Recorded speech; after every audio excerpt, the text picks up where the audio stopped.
To Andhraprabha. నేను నాగేశ్వరి. కేంద్రంలో వచ్చేది సంకీర్ణ ప్రభుత్వమేనని, తాను అందులో చక్రం తిప్పబోతున్నానని మాజీ ముఖ్యమంత్రి కేసీఆర్ ఎన్నికల ప్రచారం సందర్భంగా చెప్పారు. ఓ అడుగు ముందుకేసి ప్రధాని పదవి చేపట్టేందుకు ఆఫర్ వస్తే ఎందుకు వదులుకుంటానని ప్రశ్నించారు.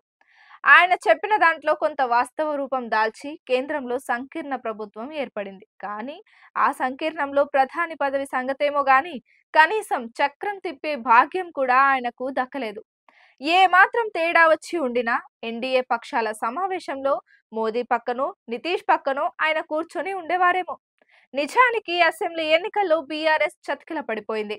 ఎంపీలు ఎమ్మెల్యేలు పార్టీని వీడేందుకు క్యూ కట్టిన సమయంలో పార్టీకి పూర్వ వైభవం సంగతి పక్కన పెట్టి లోక్సభ ఎన్నికల్లో మరింత పరువు కోల్పోకుండా పార్టీ కార్యకర్తలు మిగిలిన నాయకుల్లో భరోసా నింపేందుకు ఆయన బస్సు యాత్రలు చేపట్టారు. ఆ యాత్రల్లో జన సమీకరణ బాగానే జరిగిందనిపించినా ఈవీఎంలో ఓటర్ బటన్ నొక్కే సమయానికి మాత్రం అచ్చిరాలేదు.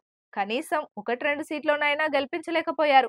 కేసీఆర్ తన ఎన్నికల ప్రచారంలో రేవంత్ పాలనపైనే కేంద్రీకరించి విమర్శలు చేశారు. మధ్య మధ్యలో బీజేపీని విమర్శించిన రొటీన్ వ్యాఖ్యలతో ఏదో పేరుకు విమర్శించామని సరిపెట్టుకున్నారు.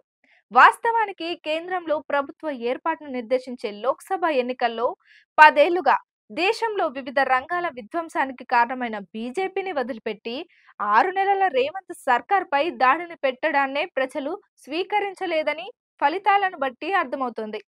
ఓవైపు బీజేపీ మరోసారి అధికారంలోకి వస్తే రాజ్యాంగాన్ని మార్చివేస్తుందని, రిజర్వేషన్లు రద్దు చేస్తుందని పెద్ద ఎత్తున బీజేపీయేతర పార్టీలు ప్రచారం చేస్తుంటే ఆయన ఆ జోలికి కూడా పోలేదు.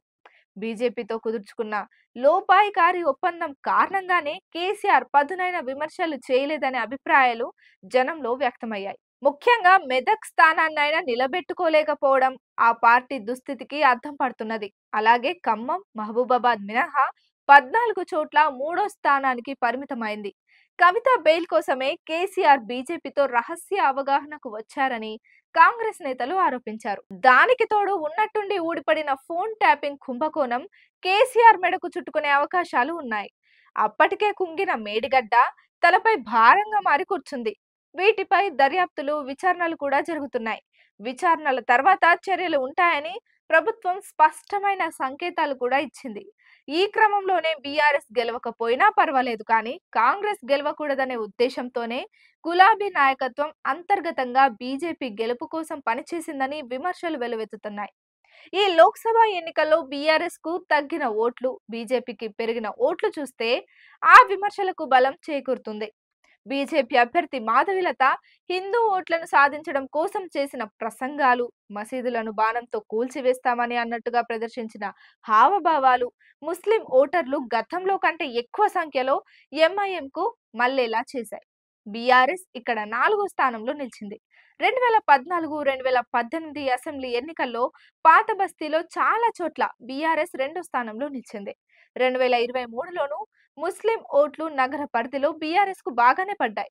కానీ బీఆర్ఎస్ కు వేసిన వృధా అనే ఉద్దేశంతో ఆ ఓట్లు కొన్ని బీజేపీకి, కొన్ని కాంగ్రెస్ పార్టీకి మళ్లినట్టు పరిశీలకులు భావిస్తున్నారు. బీజేపీ దాని అభ్యర్థి మాధవిలత చేసిన హడావుడితోనే అసదుద్దీన్ మెజారిటీ గతం కంటే బాగా పెరిగిందని చెప్తున్నారు.